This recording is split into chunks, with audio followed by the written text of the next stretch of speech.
In the bitter winter of 1859, Cedar Valley in the Utah Territory became the stage for a mystery that still unsettles historians. 7 women vanished in just 3 weeks, and while official records claimed they left to live with family in California, the truth was far stranger. None of these women had relatives there. None owned wagons, and no one ever saw them depart. What they all shared was a dangerous secret, one that could have shattered the Mormon leadership in southern Utah and drawn federal troops deep into their stronghold. These women were not ordinary settlers. They were pluralites, hidden from government census takers, married in ceremonies that left no legal evidence. Decades later, in 1923, a journal surfaced suggesting their bodies were buried under the floorboards of a collapsed cabin. Their disappearance wasn't just about marriage, it was about betrayal. They had been selling information about hidden weapons stockpiles to federal agents stationed at Camp Floyd. But before we return to the story of Sarah Peeton and the oath that doomed her, we need to understand why their very existence was a threat to everything the Mormon settlers had built. Cedar Valley, lying about 30 miles southwest of Salt Lake City, wasn't just farmland. It was a watchtower along the southern road to California, a place where leaders could monitor movement and tighten their grip on the territory. Only 2 years before, President James Buchanan had accused Utah of rebellion and sent 500 troops to install a new governor. Though the Utah War fizzled without major battles, the uneasy peace left the federal army stationed at Camp Floyd 40 miles away, a reminder that Washington's patience was running thin. At the heart of Cedar Valley was Elder Nathaniel Carrington, a man of both piety and cold calculation. At 42, he ruled with the discipline of someone who knew survival depended on unity. Since arriving in 1851, he had turned barren land into fertile fields, built mills and granaries, and secured the valley's place as a vital outpost. But Carrington also carried secrets of his own. Like many leaders of his time, he practiced plural marriage and carefully concealed ceremonies that left no trace for outsiders to challenge. Sarah Peeton became his 4th wife in 1857 in a ritual seen only by his first wife, Margaret, and performed by a traveling elder. No record was kept. Sarah was just 23, striking with her green eyes and auburn hair, and rare among pioneer women, highly educated. Her father, once a newspaper editor in Cincinnati, had insisted she be taught beyond scripture before converting and moving west. That knowledge would make Sarah far more dangerous than Carrington ever imagined.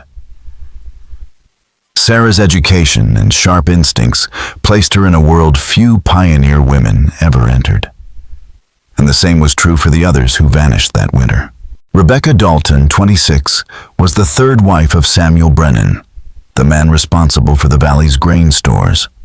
19-year-old Catherine Fletcher had been secretly sealed to Bishop Jonas Whitman in a marriage that openly defied territorial law.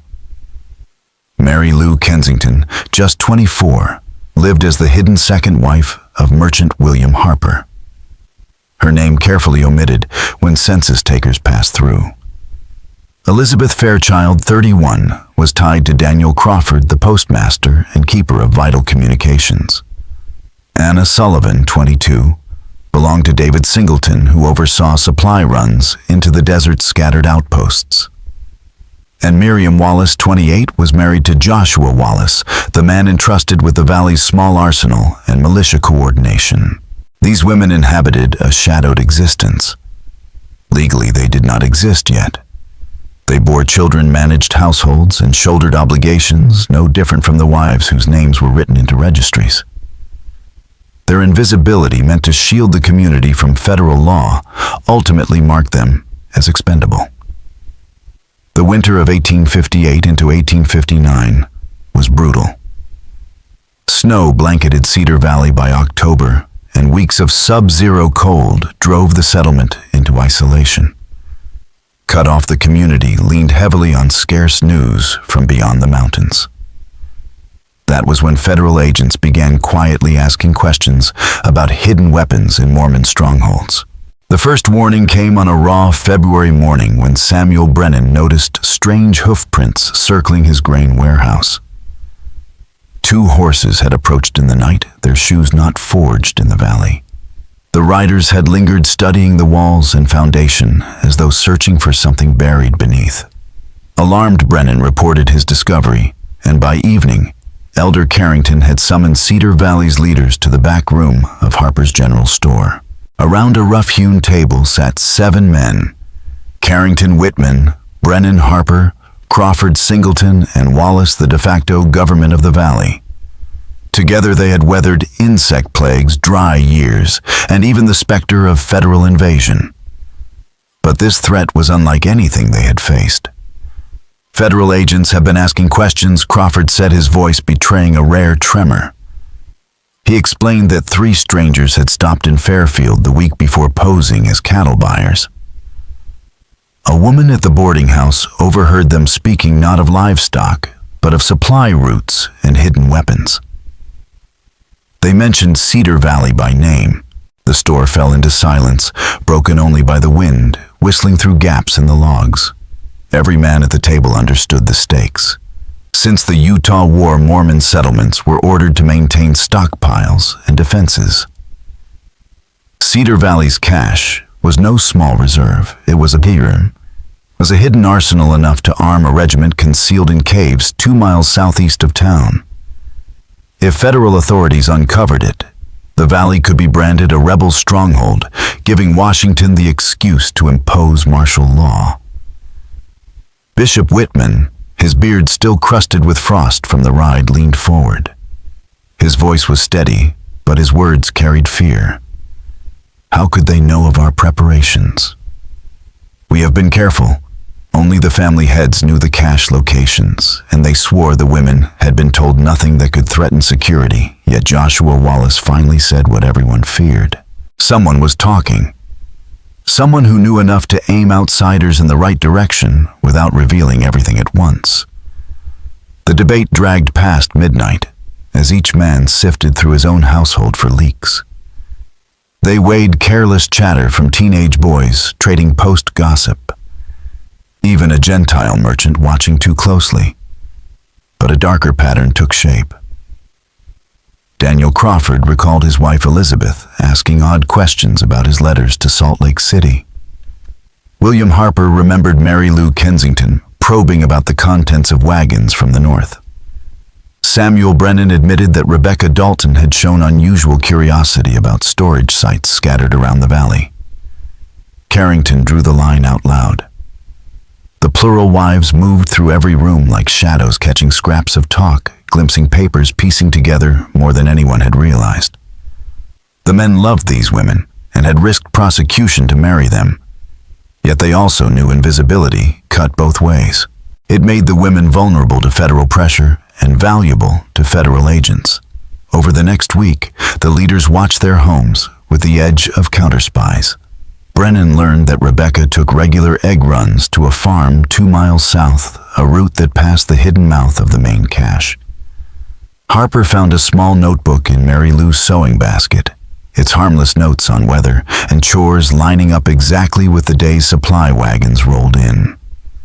Reports piled up until denial felt foolish. Elizabeth was seen speaking with strangers on market day in Fairfield. Catherine Fletcher somehow knew guard schedules she should never have heard. Anna Sullivan asked pointed questions about defensive positions. Miriam Wallace showed sharp interest in militia letters. Then came the proof no one could ignore. On March 8, 1859, while sorting papers in his study, Elder Carrington found an unsent letter in Sarah Peaton's careful hand that mapped the weapon caches in precise detail. There was no address, but the audience was obvious federal investigators tracking Mormon defenses. The letter went beyond locations. It listed blind spots in the valley patrols, rough counts of ammunition stores, and the supply routes most likely to choke the settlement if cut. It even laid out guard rotations and delivery schedules. The kind of information only someone with intimate access to leadership meetings could know. Carrington read it again, and each pass told him the same hard truth. Sarah was not guessing. She had gathered real intelligence. Someone had either been feeding Sarah classified details, or she had quietly gathered them herself, bit by bit, over months of careful observation. That night, Carrington confronted Margaret, his first wife, the only other person who had witnessed his secret marriage to Sarah. Her reaction only deepened his dread. Margaret admitted she'd seen signs. Sarah asked questions, wanted explanations for words she overheard, showed interest in leadership discussions that women typically ignored. She said it was to understand your work. Margaret confessed, her voice tight with the ache of betrayal. She said it would make her a better wife, help her support your calling. I thought she was just devoted. But this wasn't just Sarah. Margaret had also overheard hushed exchanges among the plural wives during their separate devotional gatherings. Cut off from decision-making, these women had built their own quiet network. They compared notes, shared observations, and tried to make sense of the decisions being made over their heads. According to Margaret, their motives began as self-protection. They knew they didn't count in the census, that their children's births went unrecorded, that legally they were invisible. With no standing if their husbands died, they turned to information gathering as a way to shield their families from threats they couldn't name. But what began as survival had become something far more intentional. In the days that followed, the Leadership Council uncovered an unsettling trail of evidence. Rebecca Dalton kept sketches of the grain warehouse, including the concealed compartments. Catherine Fletcher had compiled a list of everyone in the community with military experience.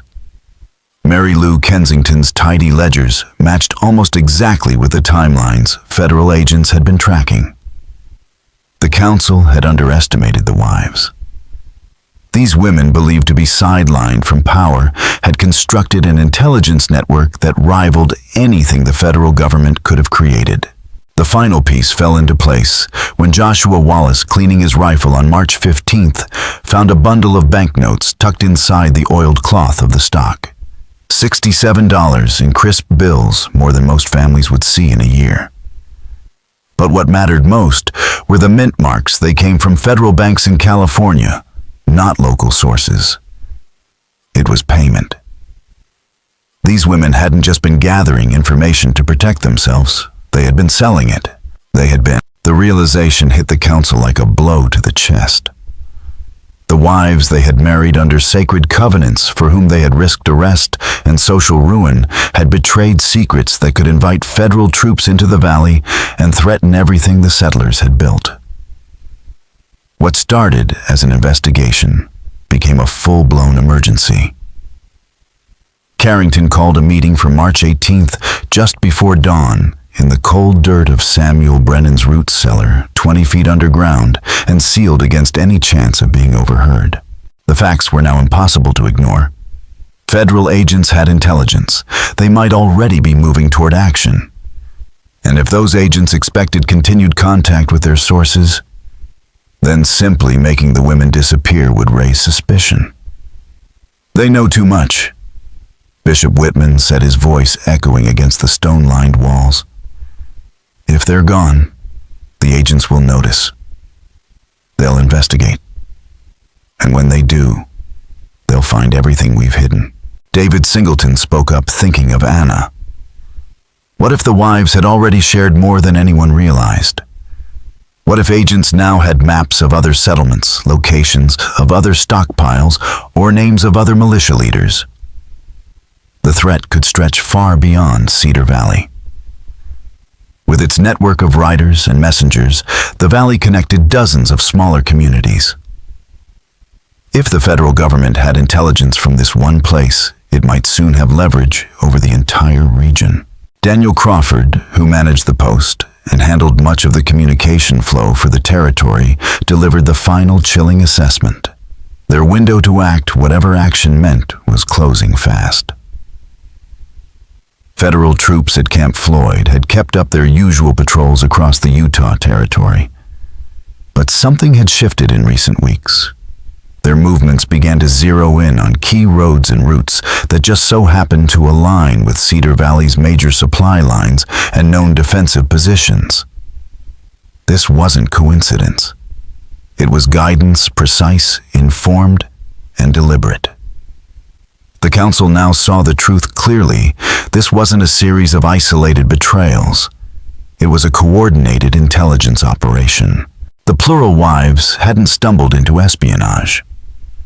They had been recruited, most likely hand-picked, because their legal invisibility made them ideal assets. They were close enough to know secrets, yet officially non-existent, vulnerable, easily coerced, and almost impossible to trace. William Harper, whose store served as the valley's informal gathering place, remembered travelers from months before, men claiming to be merchants, but who never seemed interested in buying. They asked more questions than they answered, talked too much, and left too little trace.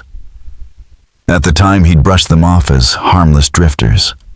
Now, with all the pieces laid out, their purpose was chillingly clear. Federal agents had been operating in Cedar Valley for months, maybe longer, carefully laying the groundwork, identifying pressure points, and grooming sources. Among all the women, Sarah Peaton stood out as the most strategically dangerous. Her education meant she could read and analyze the sort of material most people in the valley wouldn't have understood.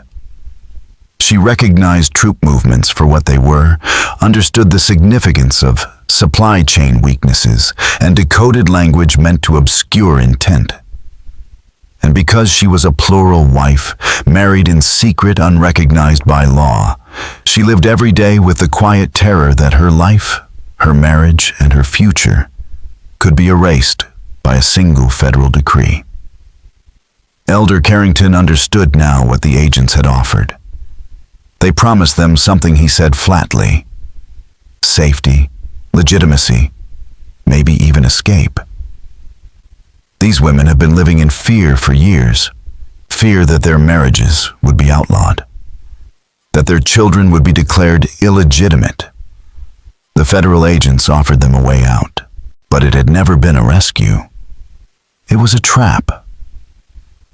By accepting payment and passing on secrets, the wives had made themselves part of an espionage network. If caught by the territory, they could be tried for treason. If the federal government walked away, they'd be left behind to face the fury of a betrayed community. They were now liabilities to both sides. The council debated late into the night, weighing every option, none of them clean. They could expose the operation, go public with what had happened. But that would mean revealing the weapon caches, the supply routes, the existence of plural marriage. It would mean unraveling the very fabric they had spent years weaving. They could try negotiating with federal officers, but that would mean admitting guilt, inviting deeper investigation, and risking the entire southern Mormon corridor. Then Samuel Brennan offered a third path. A quiet suggestion that landed with the finality of a tombstone. What if they simply weren't here when the agents returned? He asked. What if they decided to leave to go somewhere safer outside the reach of politics? The words hung in the cold air. No one said what he meant. He didn't have to. In that buried cellar beneath sacks of dried beans and barrels of root vegetables, the 7 men formed a pact they would call the Purification Covenant. It was never written down. It didn't need to be. Each man understood what it meant. Protect the valley at all costs. Silence the leaks. Eliminate the witnesses. Sarah Peaton felt the first crack in her safety on the morning of March 22nd. Elder Carrington watched her differently now, not with the affection of a husband, but with the distant calculation of someone assessing risk. His gaze lingered too long, not with love, but with judgment, as if weighing her value against her threat. Whatever warmth had once existed between them had gone cold. The change wasn't confined to her home. All across Cedar Valley, something was shifting. Conversations fell silent when certain women walked into the room. Husbands began probing their wives about errands and movements that had once gone unnoticed. The unspoken scrutiny was everywhere. The plural wives, those unofficial, undocumented partners, were no longer protected by their invisibility. They had become liabilities. Sarah soon found herself pushed to the margins. Margaret Carrington, who had once treated her with restrained kindness, now watched her with guarded suspicion. Even casual comments took on a sharper edge. It's strange how much some people noticed Margaret said one morning as they baked bread side by side. Details that wouldn't interest most women seemed to fascinate those with different loyalties. It was said lightly, but the weight behind the words was unmistakable. At Harper's General Store, Sarah felt William Harper tracking her with his eyes, noting every item she picked up, every minute she lingered. In worship services, she and the other suspected wives were subtly separated, seated in a section that felt less like a sanctuary and more like surveillance. By the end of the week, Sarah understood the full shape of her isolation. She wasn't just being watched, she had been designated a threat. And because she had no legal standing as Carrington's wife, there would be no records, no protections, and no consequences if she simply ceased to exist. On March 25th, while tidying Carrington's study, Sarah found the confirmation she dreaded. Hidden under a stack of agricultural ledgers was a draft letter in his handwriting. It was addressed to territorial authorities in Salt Lake City.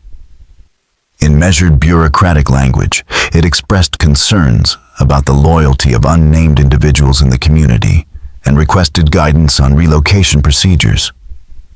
The tone was clinical, but the intent was chilling. The leadership wasn't just planning to remove the plural wives, they were working to do so with official coordination in a way that left no trace for federal investigators. That night, Sarah made a fateful decision. She wouldn't confront Carrington. She wouldn't run. She would gather information just as she had for the federal agents. She would turn her intelligence skills inward. If they were planning to erase her, she would know how, when, and maybe even why. Over the next several days, Sarah moved through the valley with silent purpose. She tracked the schedules of key men noted when meetings happened behind closed doors and lingered near places where whispers tended to slip into the air. She pieced together fragments, snatches of conversations, subtle changes in routine, and gradually a pattern emerged. There was a plan, a final plan. The council had named it the Purification Covenant. It was designed to rid the community of risk while preserving the illusion of order and harmony. The wives would be removed quietly permanently, and official records would reflect nothing more than voluntary departures or relocations to distant family. No graves, no investigations, no trails. It was efficient, and it was lethal. The women were never meant to survive. The relocations were a veil-thin, deliberate, and designed to dissolve under scrutiny, just enough to seem tragic, but never suspicious.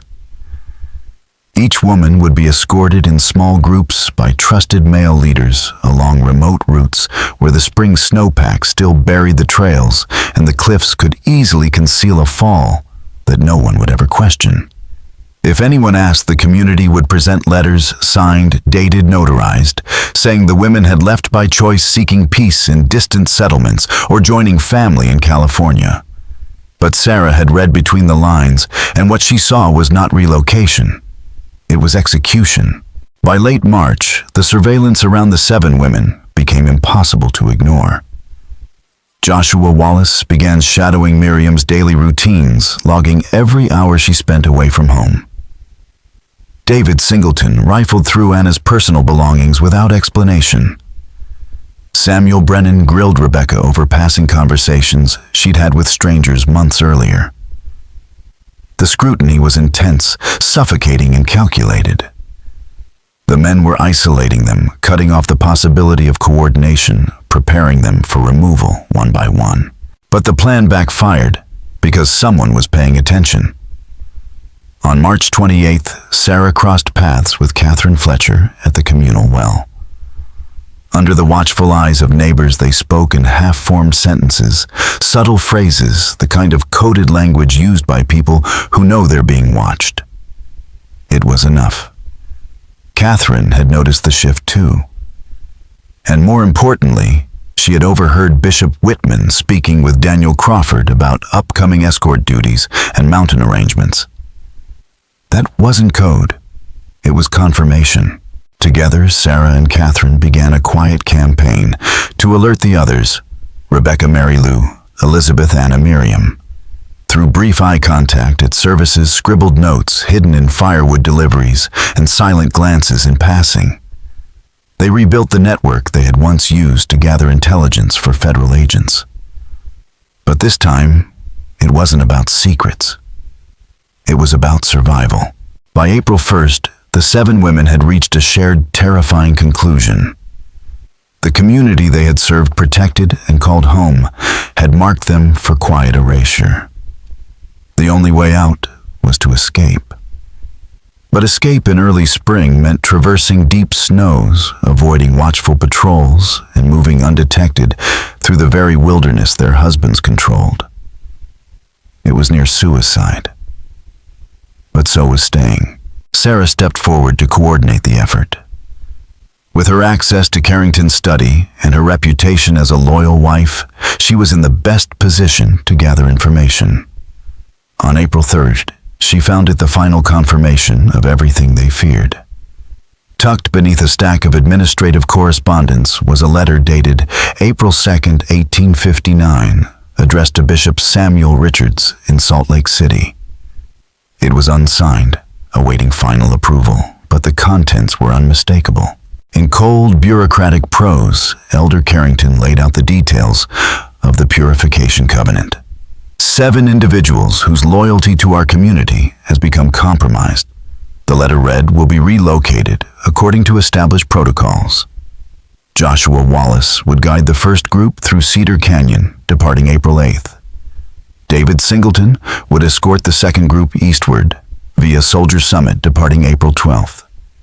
Documentation would state that the women had voluntarily left to establish new settlements in Nevada territory.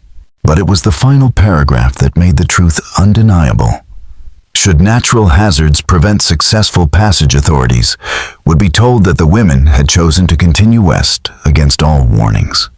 Brother Crawford had prepared letters claiming their final destination was California, far from federal reach, far from Cedar Valley, and far from any truth. Sarah stared at the words, her breath frozen in her chest. Natural hazards meant premeditated death, slips on icy trails, collapsed wagons, disappearing into ravines no one would ever search. And once gone, they would be spoken of as brave souls who defied reason, who vanished into legend, not as women who were murdered by the men they trusted. The countdown had begun. They had 5 days. The Leadership Council of Cedar Valley had made its decision. 7 women carried knowledge too dangerous to be allowed to live. But their deaths had to look like tragic misfortunes. No gunshots, no blood. Just disappearances and carefully drafted letters suggesting they had chosen new lives elsewhere. Sarah Peaton understood what that meant. She had 5 days to stop a slow, silent massacre. That night, beneath a blanket of stars and in the shadow of everything, they were trying to escape. Sarah summoned the others to an abandoned root cellar behind the Fletcher property. The hole, just 8 feet deep and intended once for food storage, now served as a last sanctuary. Cold air clung to its earthen walls, but it gave them cover, privacy, and a place to confront the truth. "They're going to kill us," Sarah said flatly. No introduction, no hesitation. She handed around the letter she had copied by candlelight from Elder Carrington's desk, her handwriting steady even as her heart had pounded. Not all at once, not with violence, but through accidents, stage-managed, plausible, and final. Silence followed. Then disbelief. Then tears. Rebecca Dalton, who had faced weeks of interrogation with iron resolve, broke down when Sarah revealed the letters that would posthumously describe them as willing settlers heading for California. They were to be erased, then rewritten. Catherine Fletcher was the first to speak. Just 19, but the fire in her voice burned like someone twice her age. "We have to run. Tonight. Before they start splitting us off." But the logistics of escape were daunting. Cedar Valley was a bowl ringed by snow-covered mountains. Every trail was monitored. The men who planned their deaths knew every shortcut and would not hesitate to intercept them. Then Mary Lou Kensington spoke, her voice quiet but resolute. Her husband handled supply routes, and she knew the valley's logistics better than most. There's a mining trail through the Aquire Mountains. It connects to Bingham Canyon. Too narrow for wagons, but on foot, if the weather holds, we might get through. From there, it was 45 miles of snow, ice, and rock, but if they made it to Bingham Canyon, Salt Lake City was within reach. And maybe, just maybe, the federal authorities they had once helped could now return the favor. The plan was the only option, but it came at a price. Elizabeth Crawford, the eldest at 31, asked the question that had been pressing silently on all of them. "What about the children? Our families? What are we leaving behind?" Sarah felt the full weight of it. She had 2 small children. To leave them meant sentencing them to a life without her, a life filled with lies about what had happened. But staying meant death. And their children would grow up believing that lie anyway. "If we're dead, we can't protect anyone," Sarah said quietly. "If we live, we might find a way to reclaim them, or at least make sure they learn the truth someday." And so the planning began. They spent the rest of the night huddled in the dirt, drawing maps, from memory sketching timelines, identifying weaknesses in the valley's routines. Anna Sullivan, whose husband managed supply runs, knew the locations of emergency cache sites scattered across the mountain trails, places where they might find blankets, tools, or food. Miriam Wallace, whose husband guarded the valley's weapons, provided intelligence on defensive patrols, blind spots in guard rotations, and areas to avoid. Catherine Fletcher, young but nimble and raised exploring mountain paths, would guide them through the hardest terrain. They would leave in pairs, starting the next day. Each woman had a cover story. Sarah would fake illness, claiming she needed to isolate in a remote cabin. Rebecca and Mary Lou would volunteer for a supply run to a nearby settlement. Elizabeth and Anna would say they were visiting family on the far edge of the valley. Catherine and Miriam would be last departing under the guise of checking on livestock shelters damaged by winter storms. If they failed, they would vanish anyway. But if they succeeded, they could expose everything. Catherine and Miriam were supposed to blend in with a group of young women gathering herbs in the foothills, slipping away when no one was watching. Each woman carried only the bare minimum. Some bread-dried meat, a few flints, extra socks, and what little warmth they could disguise as normal preparation. Their hope lay in distant secrecy and timing. They would meet along the narrow mining trail that wound through the rugged Aquire Mountains and begin their journey to Salt Lake City, toward uncertain protection and away from certain death. On the morning of April 6, 1859, as sunlight crept over the jagged ridges of Cedar Valley, barren, women began to disappear one by one into the shadows of the wilderness. The community would call it coincidence, misfortune. Later they would say these women had wandered too far, followed false promises, or fled responsibilities. But the truth was simpler. They chose freedom over silent erasure. Sarah Peaton's escape began in the freezing quiet of April 7th at 4:30 a.m. Slipping out of Carrington's home with only a small bundle and the weight of 2 children she had to leave behind. She walked in silence through the frost-covered grass, her heart pounding as she approached the first rendezvous point, an abandoned mining camp 3 miles northeast of town. Catherine Fletcher arrived first, then Elizabeth Crawford and Anna Sullivan, pale with fear, but committed. Their whispers filled the cold air with urgency. Soon after, Rebecca Dalton and Mary Lou Kensington emerged from the tree line, completing the group, 6 women bound together by a desperate pact. But Miriam Wallace never came. They waited until the sun broke the horizon, hope slowly slipping into dread. Catherine volunteered to double back, slipping through the brush and returning an hour later, her face tight with panic. "There's activity at Joshua Wallace's house," she reported. "Several of the elders are there. It looks like they've called an emergency meeting." Miriam had been discovered, and now the others were almost certainly marked as missing. The escape plan no longer had the benefit of secrecy.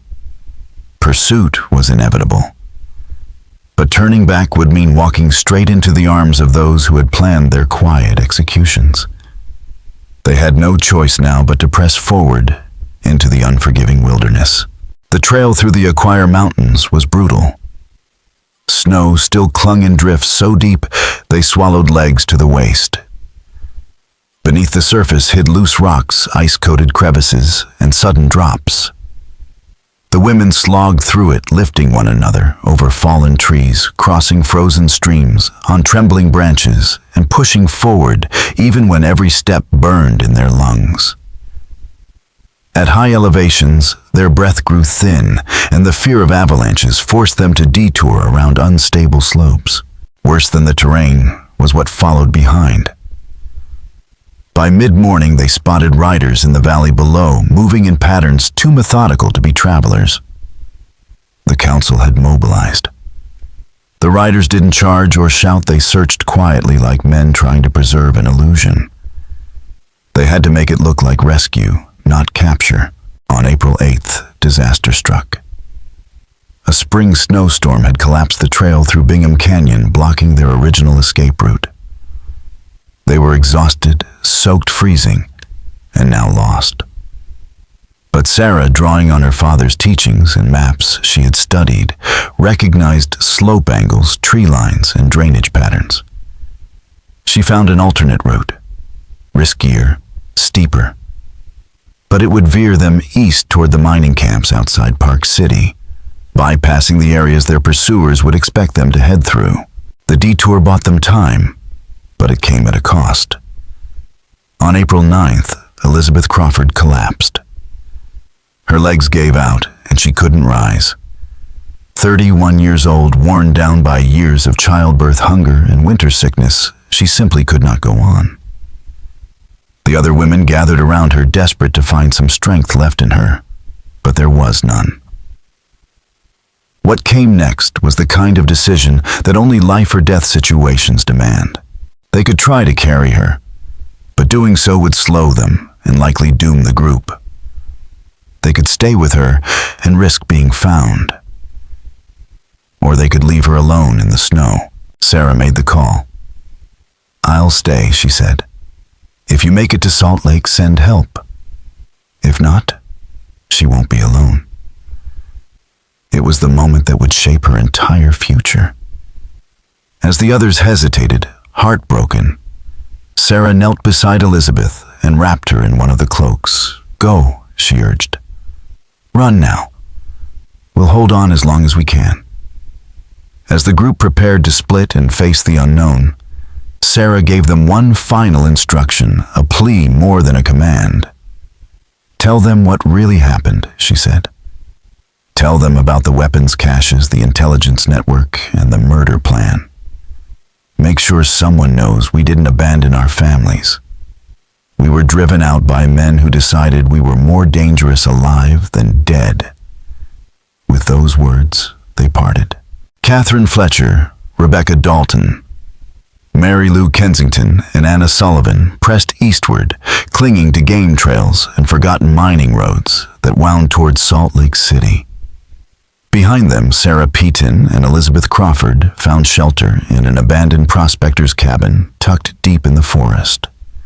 There, with dwindling food and hope, they waited for rescue, for justice, for any sign that the others had made it. They waited in vain. The official version, preserved in the territorial records of 1859, tells a very different story.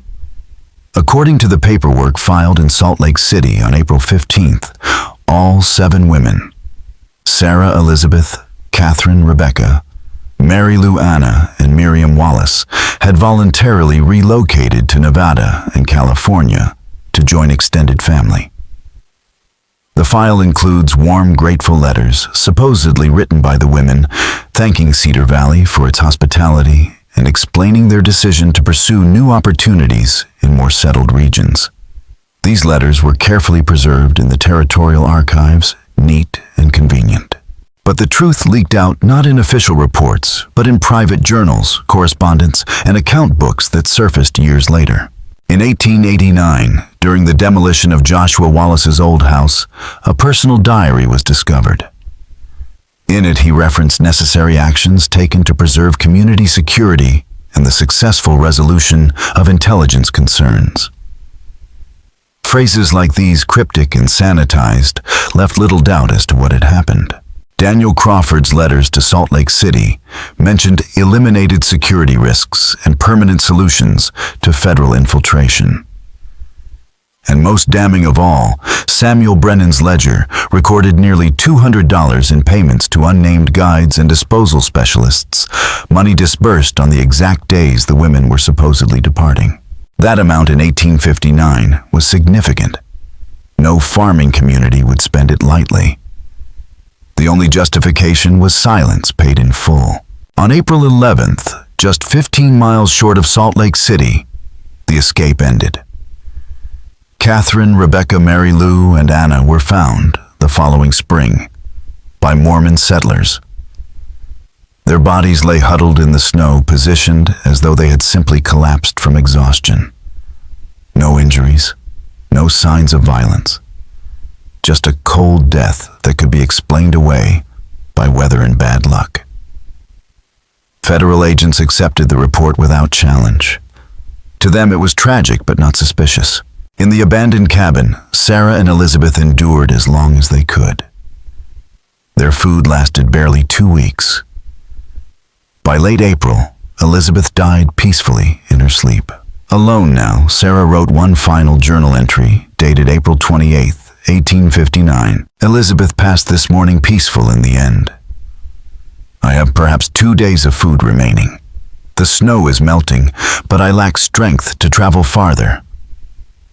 If anyone finds these words, know that we were not traitors, but women who discovered that invisible status makes one expendable when security requires elimination of inconvenient witnesses. No one ever found her body.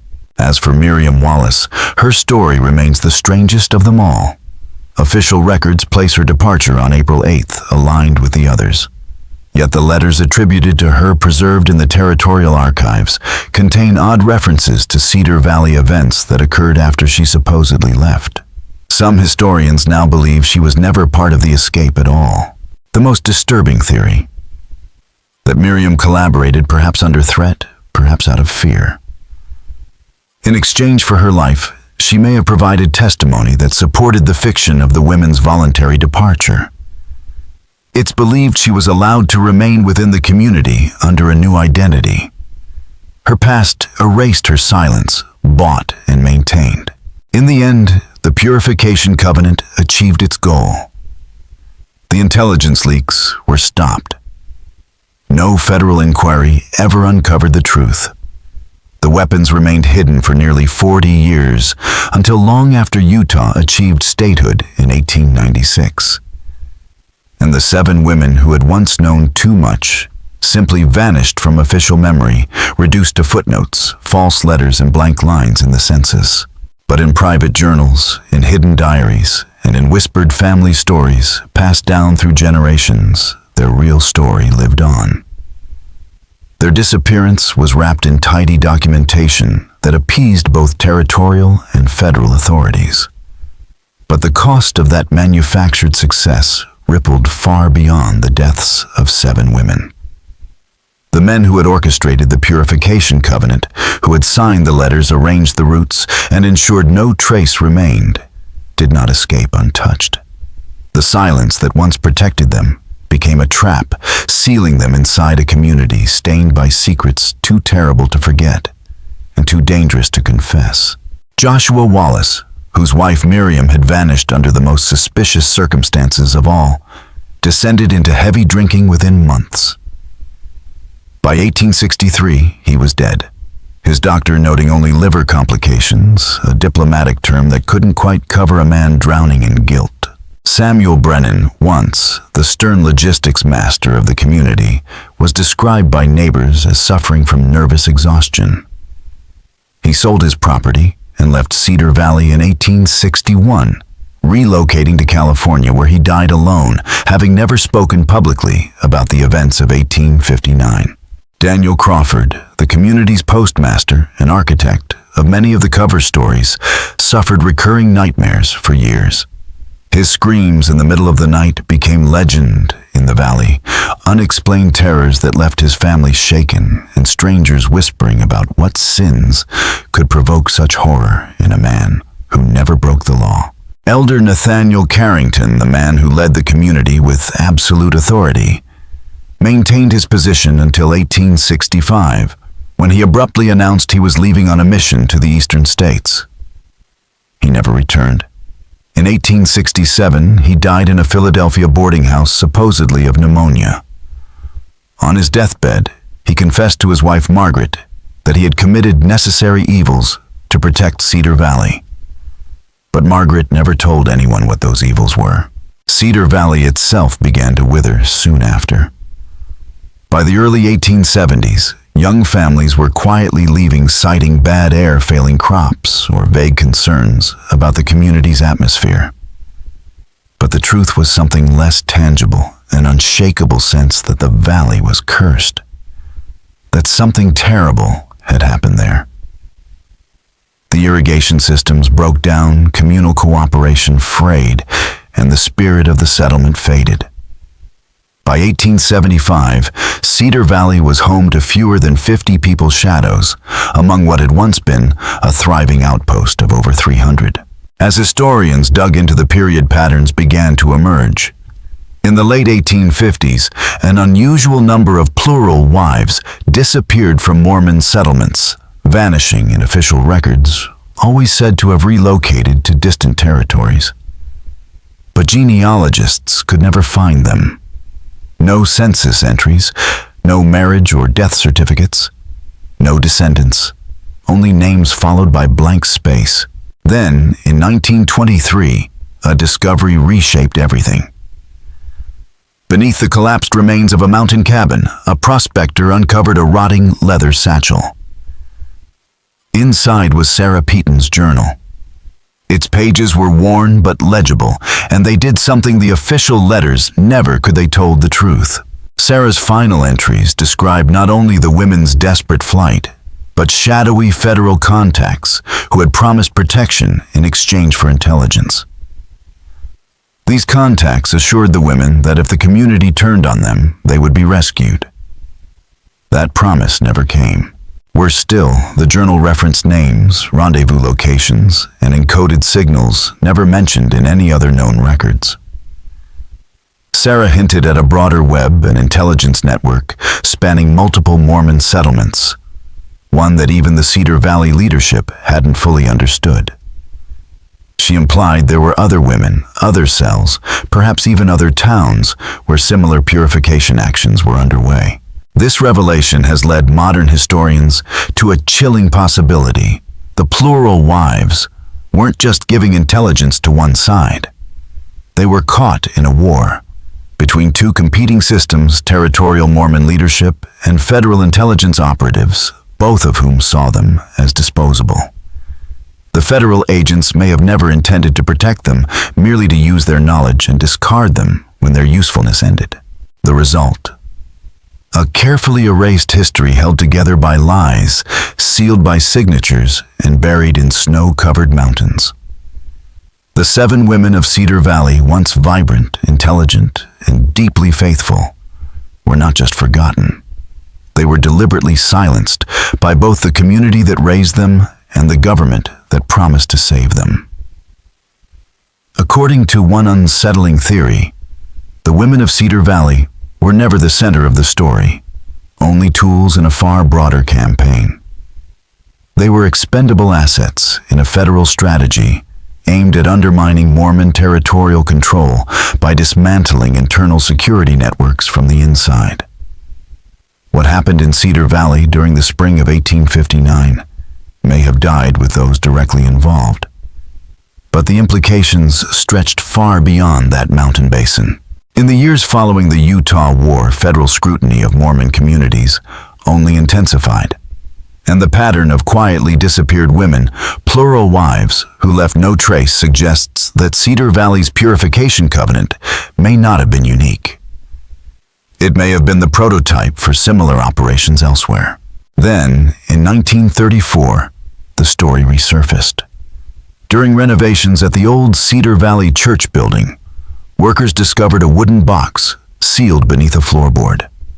Inside were deeply personal artifacts: locks of hair, wedding rings, small tintype photographs, items families had claimed lost for decades. Interest in the case reignited, but by then the paper trail was thin. Official records from 1859 had been meticulously edited, with whole sections removed under the guise of sensitive territorial matters. But the final and most chilling discovery came in 1961. The long-abandoned grain warehouse, once owned by Samuel Brennan, was being demolished. Behind a false wall, workers found a hidden compartment. Inside, maps detailed diagrams of weapon stockpiles scattered throughout southern Utah. They were annotated in handwriting that matched the forged farewell letters from the 7 women. Attached to the maps was a list, not just of the Cedar Valley wives, but of dozens of plural wives from Mormon settlements across the territory. And next to many of these names, small red ink marks. Historians believe these marks signified women who had been resolved between 1858 and 1862. Not relocated, not protected, erased. This story is more than a historical anomaly. It's a warning. A reminder of how invisible people those denied rights, records, and recognition can be discarded when their existence becomes inconvenient. The plural wives of Cedar Valley were educated, observant, and trusted until they knew too much. And when they became a threat, their legal invisibility made their removal horrifyingly easy. What do you think really happened to them? Were all the secrets finally uncovered? Or is the truth still hidden somewhere in the mountains around Cedar Valley? Leave a comment below with your theory.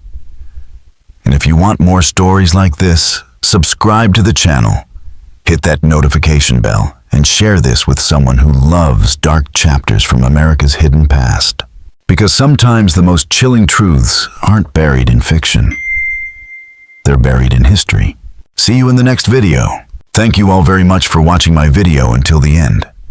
I sincerely appreciate it, and I look forward to seeing you in the next video.